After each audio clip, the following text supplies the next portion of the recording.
Screaming Geek Media. I am Jerry the Geek. Today we're going to talk about a classic from the 80s, and we got Leviathan.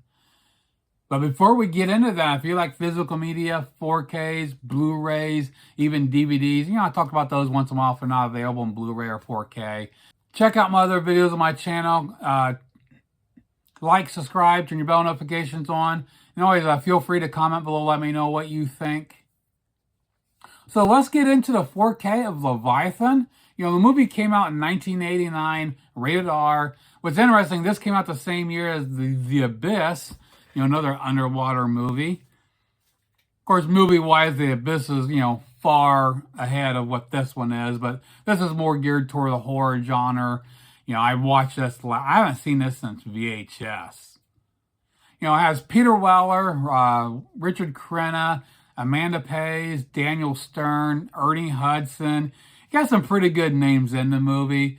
Directed by George P. Cosmatos, which, he did Rambo First Blood Part 2.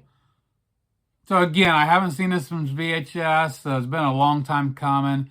I always remember liking the movie, and it still holds up. It's a little cheesy.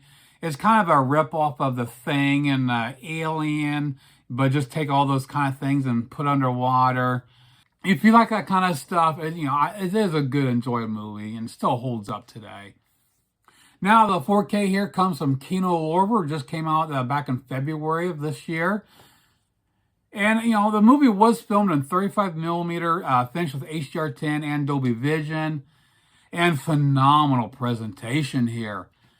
When it comes to 4Ks, Kino Lorber really knows their stuff. They do an incredible job. They rank up there with Arrow, Shout, and everyone else. They are becoming a great boutique label. Yeah, this thing has some great details, textures. The colors really pop off the screen. The close-up shots of the faces. You see all the facial details, all the skin pores, sweat, and the way things are lit in the darker scenes, things really pop off the screen. There's one scene where they're out looking at this ship underwater, and it's really dark as the character is walking through inside, and you see all of a sudden you see her from the back, and a red light on the back of her suit really jumps off the screen. So phenomenal job here. They did this. They really hit a home run with this one. Now, as far as a Blu-ray comparison, I've never owned this before. You see, the Blu-ray here is, from Kino Lorber. So I'm not going, compare the two. It's not a true comparison. But as good as this looks, I doubt the older Blu-rays look this good. Now, as far as the audio, we got a couple choices here. We have a DTS HD Master Audio 5.1 and a 2.0 track. Now, this has good and bad. To start with, the 5.1 track is good. It has a nice ambient effects. You get a little use of surrounds. The music score really comes alive. And, everything does have more punch to it. Really opens up the soundstage. But the problem is with the dialogue. I've had this issue a lot with some of the older movies where they just don't get mixed properly.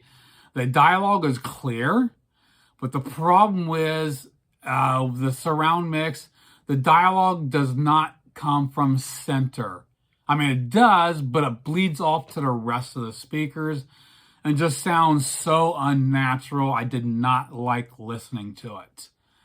I flipped it over to the 2.0 track, and I watched the whole movie that way. I flipped back to the 5.1 a couple times and still did not like it.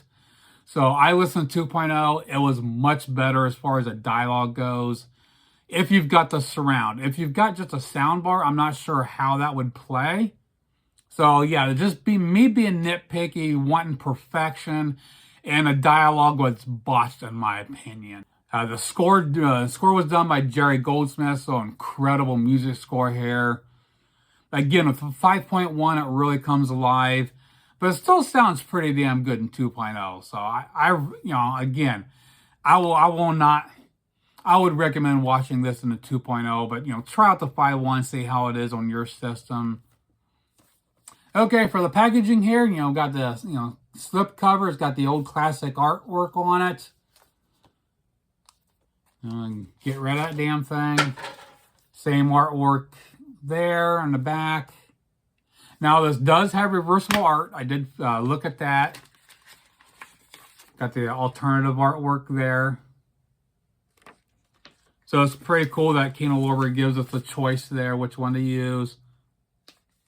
And of course, Kino Lorber, got the Blu-ray in 4K. Kino Lorber doesn't do anything fancy with their discs. They're just plain Jane. But I'm not going to complain about that. I mean, if that's going to help keep the price down, if they put on really fancy, artwork on a disc, that's going to raise the price, I'm okay with the disc. It's not like I'm looking at the damn disc while watching a movie. So I'm fine with plain Jane if it's going to keep the price down.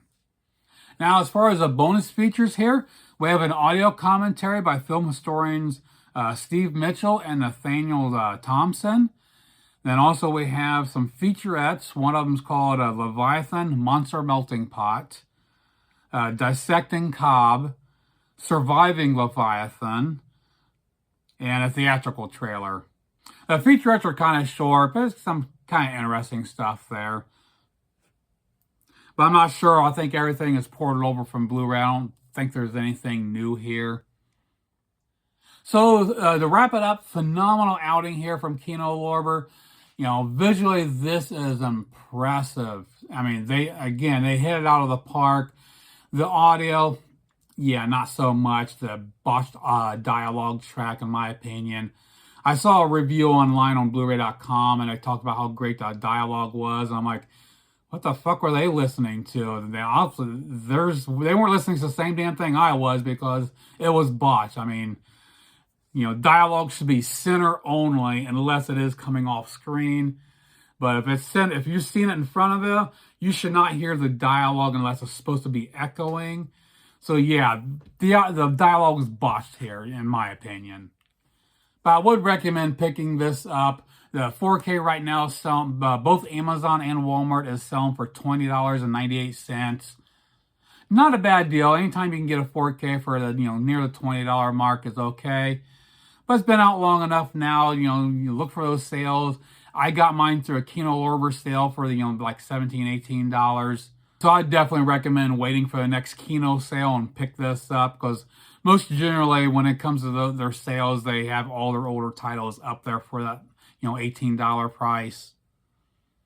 It's just usually the newer stuff they don't have on sale. So yeah, look for the sales if you want to save a few bucks, but I would recommend picking this up if you're a fan of the movie. They did a phenomenal job. So that pretty much does it for my look at the 4K of Leviathan. Please comment below, let me know what you think. Check out my other videos on my channel, like, subscribe, turn your bell notifications on, and we'll see you soon. Geek out.